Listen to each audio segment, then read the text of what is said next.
Gamarjoba, and welcome to the History of Sakartvelo, Georgia. I am your host, Roberto, and this is Episode 5, Achaemenid, Georgia.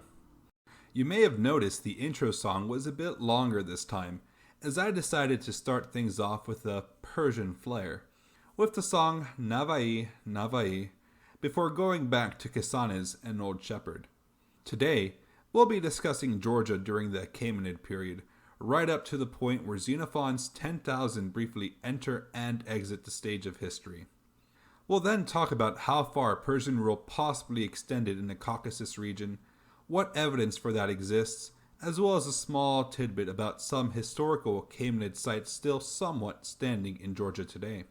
We previously mentioned that Cyrus the Great of Persia had conquered Media around 549 BC. The destruction of the Median state had caused tribes of several language groups to migrate to their relatively permanent homes into places such as Armenia.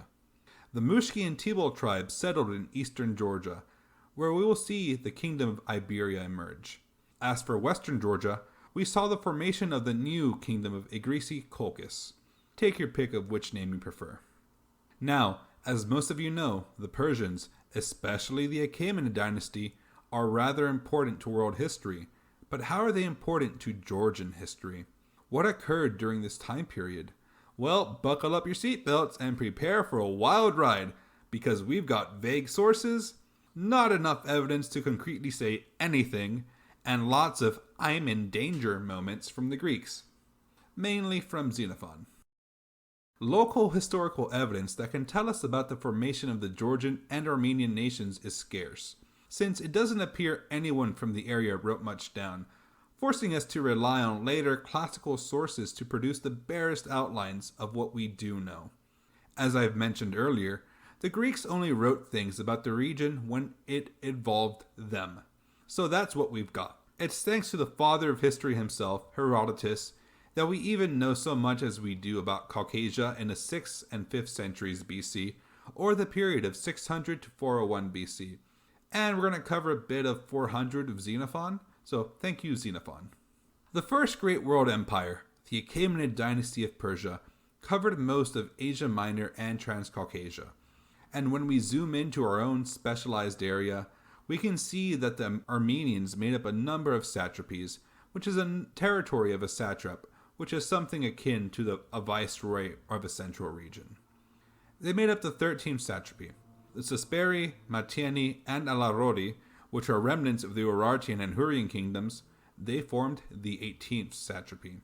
And the Mushki, Tibol, Macronis, Mosinokai, and Maris were in the 19th satrapy. While under the rule of the Medes and Achaemenids, the Georgians in Colchis and Iberia achieved some sort of parity, if not unity. They were able to do so thanks to the benefits of Achaemenid administration, which provided policing, organization of coinage, roads, and caravansary. A caravansary is basically a place along the Silk Road where travelers can spend the night. In other words, a hotel. Anyways, they received all these benefits, but nevertheless paid for it in the form of heavy taxation and military conscription, as they were, in the end, still a subjugated people. It's even noted that Colchis had to apparently send the Achaemenid king of kings 100 boys and 100 girls every 5 years. These boys and girls were then used on 4-year terms as indentured servants on Persian projects such as construction on fortifications at Susa. The military conscripts were normally commanded by Persian officers, but occasionally served under fellow Colchians and Iberians according to some records. For example, in the wars waged against Greece by Darius the Great and later his son Xerxes, Colchian soldiers are reported to have served under their own officers. The southern parts of Colchis and Kartli were apparently integrated with the Achaemenid Empire until their destruction at the hands of Alexander III. Greek sources speak of a Colchian kingdom, ruled by people that bore the title of Skeptolkoi, or scepter bearers, which is basically a semi-autonomous ruler. The Iranian provinces were ruled by the Varanaka, or cudgel bearers, which is basically the same idea. There is some archaeological evidence for this in the form of a golden scepter found at one Colchian site. It's unknown whether being a skeptokoi indicated a devolved or disintegrated administration. However, according to Professor David Brown of the University of Exeter, it might just be a term taken from the Persian court. Wealthy Kokians lived in stone houses with tiled roofs, the poor under straw thatch or in pyramidal log cabins on hillocks dug out of the marshes. Judging by their use of an iron plow and arable tracts of land, it appears that Central Caucasus harvested grain, although the climate, especially near the coast, restricted the harvest to millet. Archaeologists even found iron balls used as catapult ammunition, which indicate the presence of a military with an artillery at its disposal. Sadly, little written records survive that can tell us about this. At most, the archaeological evidence found in the area consists of a few names on tombs here, Greek letters on coins there, occasionally a monogram in Greek and Aramaic on a black laced kylix, and Aramaic letters on a fragment of gold leaf found at Vani. So yeah, not much to go off of there. Northern Caucasus remained outside of the reach of the 19th satrapy if we're to judge by the Greek ports in the area, as these free northern Caucasians prospered. Archaeologists have dug up gemstones in a great variety of shapes, along with numerous small silver coins, which are mostly hemidrachms, which are Greek coins. Some of these coins were minted with a Greek letter to show their origin, with a bull or lion's head on one side and a human head on the other. They were produced from the 6th to 3rd centuries BC and indicate an advanced monetary system. The sheer quantity of importing goods, such as Egyptian scarabs and Phoenician glass beads, indicate that Caucasus lived up to its historic reputation as a great exporter of flax, hemp, pitch, and slaves. One Caucasian slave was worth 153 drachmas, which was equal to 6 months of a skilled worker's wage. Caucasus also exported pheasants, which are named after the Phasis River, which the Greeks considered a luxury. According to Plutarch, who wrote about 500 years later, the north of Iberia was just as autonomous as northern Caucasus. Archaeological evidence dated to this period indicates the emergence of a flamboyantly wealthy elite that filled their graves with gold and jewelry, while the majority of people remained poor. Nothing ever changes, does it? Looking at other locations in our region, cities such as Ublisiche, Udgnisi, and Caspi arose in central Georgia under Achaemenid rule, skillfully constructed from stone. Grave sites of this period contained a plethora of weaponry, implying a military elite ruled these territories, despite living under the Achaemenid Pax Imperialis. Ublisiche is now dated to the 8th century BC, but when Caucasus was densely settled with trading and manufacturing communities, Iberia's cities were primarily fortified wartime refuges, or temples dedicated to Anatolian gods that served clerics and pilgrims. Herodotus even describes the military dress of these Asian people, referring to our Proto-Georgian tribes. Quote, "The Moshi wore wooden helmets on their heads, and carried shields and small spears with long points. The Tibareni and Macrones and Mosinokai in the army were equipped like the Moshi. The Maris wore on their heads the plated helmets of their country, carrying small shields of hide and javelins. The Colchians had wooden helmets and small shields of raw oxhide and short spears, and swords withal." End quote. Given their similar cultures and environments, it makes sense that these tribes would wear things of similar fashion. Uniforms were rather expensive to make, however, so it's very unlikely any were standardized across armies. These Georgian tribes remained in the grip of the Persians until the second half of the 5th century BC, around the time Georgians marched in the Persian campaigns against the Greeks. Nevertheless, Persian influence remained for years to come in other ways. For one, Persian words relating to politics appear in the Georgian language, eloquently testifying to the death of Iranian control of the government. Nevertheless, Achaemenid control over Caucasus was not total. As mentioned earlier, Caucasus was not part of the empire as a satrapy, but rather as an autonomous vassal state. As a semi-independent kingdom, Caucasus Agrisi existed until the 3rd century BC, and was a largely agricultural society with some ironworking, slavery, and commerce within their Greek ports. The historian Milikishvili characterized it as an, quote, "early slave-owning society, a relatively underdeveloped class society in which there were still strong remnants of primitive communal society and where the quantity of slaves and the area in which they were used were insignificant, end quote. Returning to our friends, the Greeks, around 449 BC, a guy named Callias of Athens brokered a peace treaty called Peace of Callias, although we're not really certain it ever existed. Nevertheless, for some reason, Persians gained control of the Black Sea, unifying the Kartvelians for the first time in history.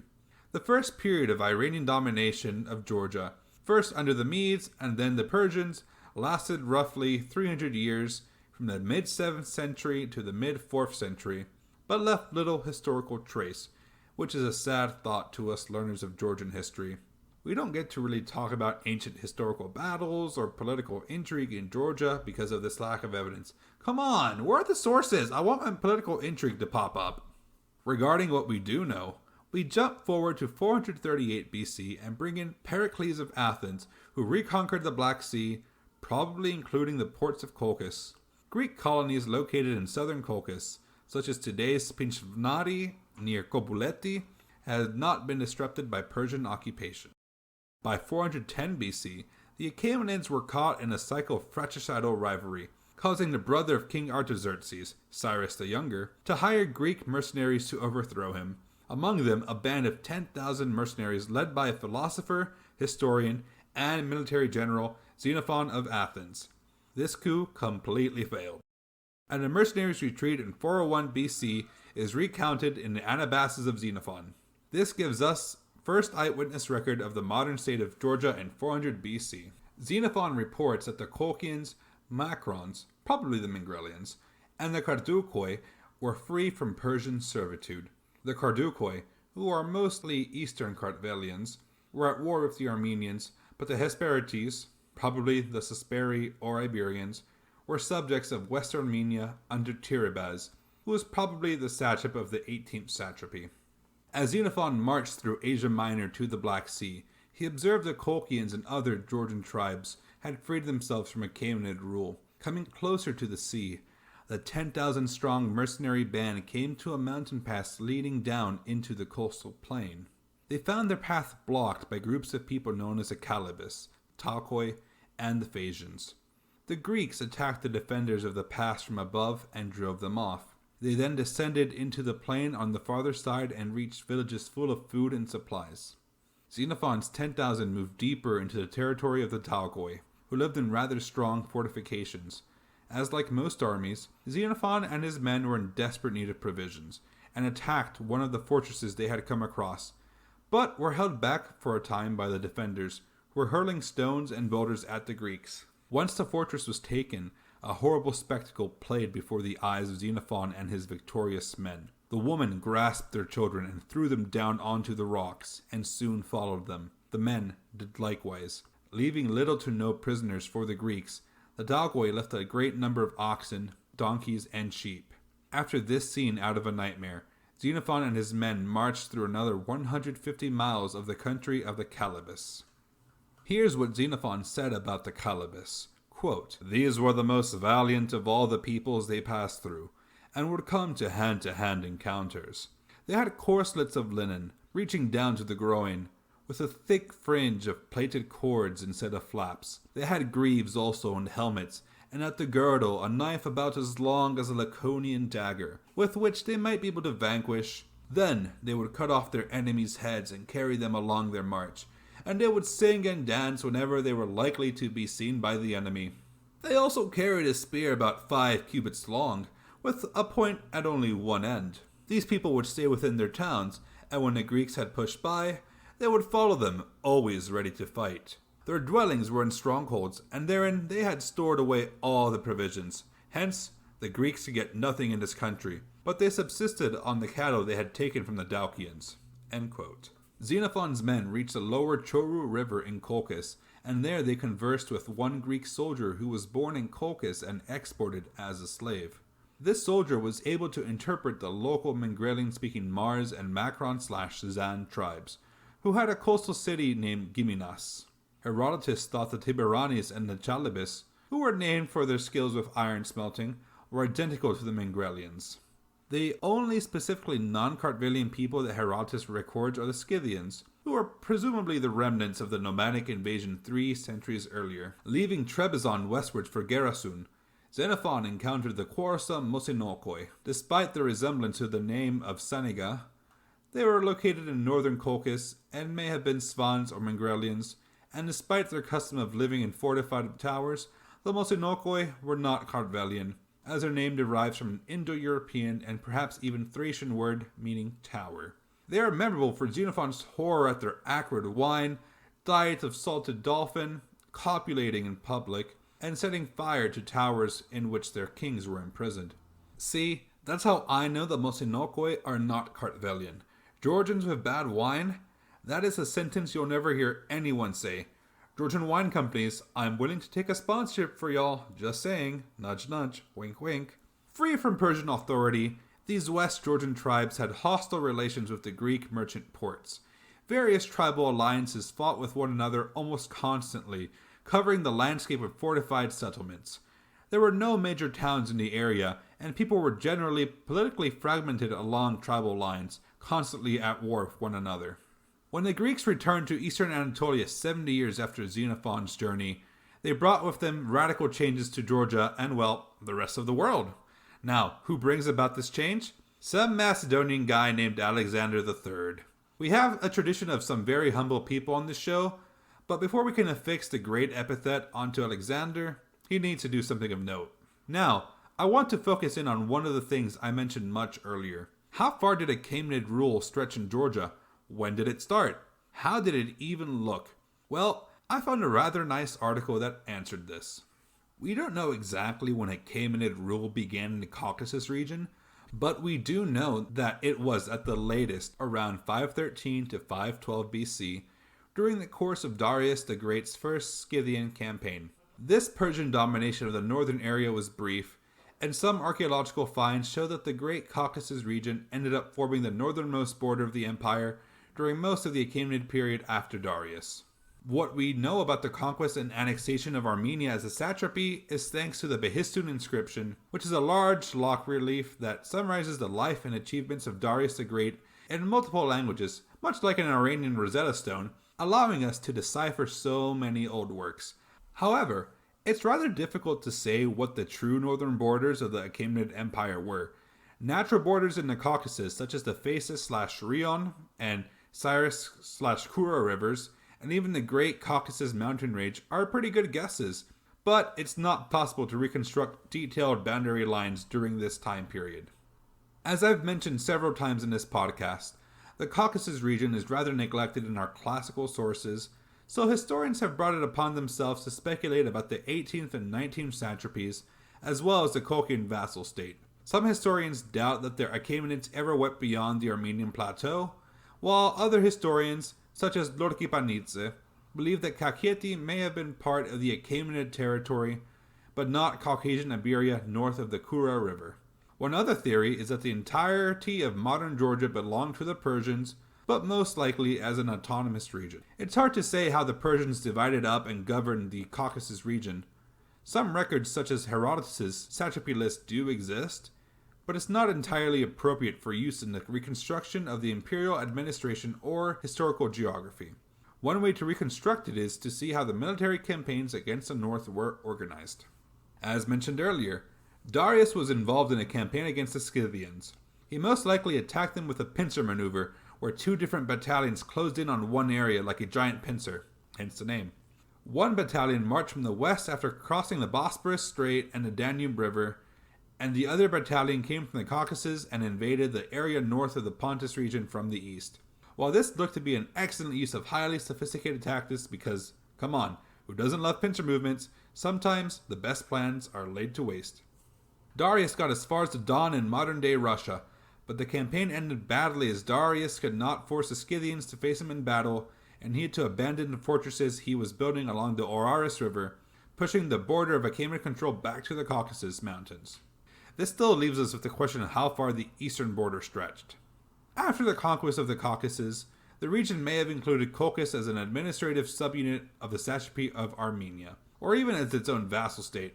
I've been using vassal state because to me it makes the most sense, But I'm not a historian, so don't take my full word for it. There are also reports of the plans of operation formulated by the Scythians and against the Achaemenids around the same time period when the Caucasian territories were under Persian rule. The Scythians planned to attack Media following the Phasis River, which is of course in Georgia. A clue to the edge of the Persian Empire may even be given by Xenophon himself after his return following the Battle of Cunaxa. Marching in the direction of the Black Sea coast, the Greeks passed through the territory of the Colchians, the border of which would not have gone further than Trebizond. Nothing indicated the Greeks were near the border of the empire. If anything, the Colchians were settling on imperial territory, since their estates were situated at Phasis, and that river could not have been used to mark the border. The next logical choice is the natural barrier to the north, the Great Caucasus. Wait, can't architecture tell us something? Persian people build Persian architecture, right? Well, the influence of Achaemenid rule in the area would be hard to see unless they stuck around for a long time and built a lot of structures. We can't tell what these buildings look like based on the ground plans that have been uncovered, but there are other clues such as stylistic touches on columns which show up at sites across the region, including from the modern-day Georgia to Armenia and Azerbaijan. All of these clues support the theory that the region belonged to the Achaemenids for much longer than other evidence would indicate.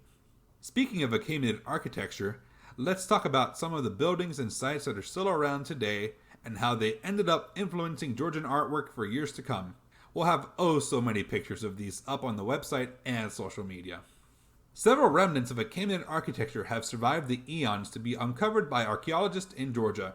To start off, the remains of a monument were discovered in the Alazani Valley in the easternmost region of Gumbati, built around the 5th or early 4th century BC. The site consists of fragments of at least 5 bell-shaped pedestals and a torus made of local limestone. It's currently hypothesized that there were 2 columned halls or porticos, as well as an entrance hall in the western part and a main hall in the center. We don't know if the central part was roofed or designed to be an open courtyard.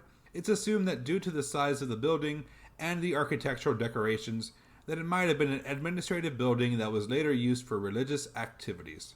We know for sure it was not a temple, but the towers, protrusions, and minor fortifications indicate we can't rule out that it might have been a palace of some kind. We can see similar prototypes of this building in Persepolis and Susa, so Gumbati might have been the residential palace of a Persian officer or a local chieftain. So, that was probably the one palace that's been uncovered, so let's talk about temples. We have found 3 times as many temples. Math joke. The 3 we have uncovered are the Samadhi Ritual Tower, the Zikiagora Temple, and the Serke Temple. The Samadhi Ritual Tower is located on the banks of the Kura River in central Georgia. It was probably built on the top of the hill in the 5th or 4th century BC, and is strikingly similar to Iranian prototypes, such as the Zendan-e-Sulaiman in Pasargadae. Archaeological evidence and documents attest to the ritual function of the tower. What are they? I don't know. I couldn't find anything in English regarding that. The Zikiagora Temple is located on the Zikiagora Hill of Georgia. It was an architectural complex encircled by stone walls and rectangular towers. Most scholars assume that it was most likely a sanctuary, but only 2 of the buildings can be considered Achaemenid temples. Most ancient buildings that have been excavated so far belong to the Hellenistic period, which we'll cover relatively soon, if the sources allow. However, some findings resemble the bell-shaped pedestals found in Gumbati. A bull-shaped columned head was found on the surface of the temple, but dates back to the 3rd or 2nd century BC. Exactly how is that? That's not the Achaemenid era. Well, it's most likely because this column head is an imitation of those found in Persepolis and Susa, as the rounded saddle don't match the original in presentation or in decoration, but is pretty close to one of the original styles. This sanctuary is related to Zoroastrianism and would have functioned in a similar manner to the temples found in the east. So, if the bowl-shaped column heads were built in the post-Achaemenid times, it shows the longevity and influence of Achaemenid architecture in Georgia. Back to the most eastern part of Colchis, the remains of a building have been found near the modern village of Serke, hence its name of the Serke Temple. It's supposed to be a temple, but up to now, the plans and map of the place have not been officially published. 2 limestone column heads have been found and are believed to have been built in the Achaemenid workshop, with Serke becoming the center of the region in the 5th century. Persian influence has long stayed after the end of the Achaemenid Empire, with many in the region adopting and adapting Persian architectural styles to their own. Well, that's what we have for today's episode. Join us in 2 weeks' time as my editor, Brendan Foster, and I discuss Apollonius of Rhodes, Jason and the Golden Fleece. It might also be the Argonautica, but that's the title of my copy of the book, and I'm sticking with it. It'll be a fun little myth episode in which I'll essentially condense the story for you and read it, and then start talking with Brendan about the story itself and what it means to Georgians today. He'll tell you about his credentials on the show. As I've mentioned before, if we're not on any streaming service, please let me know and I'll attempt to get onto it. Also, we finally have a YouTube channel if you prefer subscribing there to get videos. And, as always, we need iTunes reviews. I know, we ask a lot for iTunes reviews. Well, I've asked maybe once, but most podcasts ask for iTunes reviews. And honestly, I want to help this show grow and kind of expand it towards so other people can, enjoy it and see what's going on. Because I love Georgia. I even have the place tattooed on my arm. So that shows how much I like it. But, you could always show them how, this show works. And I don't know. I like the show. I'm enjoying what we're doing. So if you have anything you want to say, feel free to look us up on Facebook, YouTube, and Instagram as The History of Sakartvelo, Georgia, on Twitter at history_Georgia, on our website at historyofsakartvelo.com, or on our email at thehistoryofsakartvelogeorgia@gmail.com. Sakartvelo is spelled Sakartvelo. Madlaba da nakvamdis, and thank you for listening to the History of Sakartvelo, Georgia. See you next time.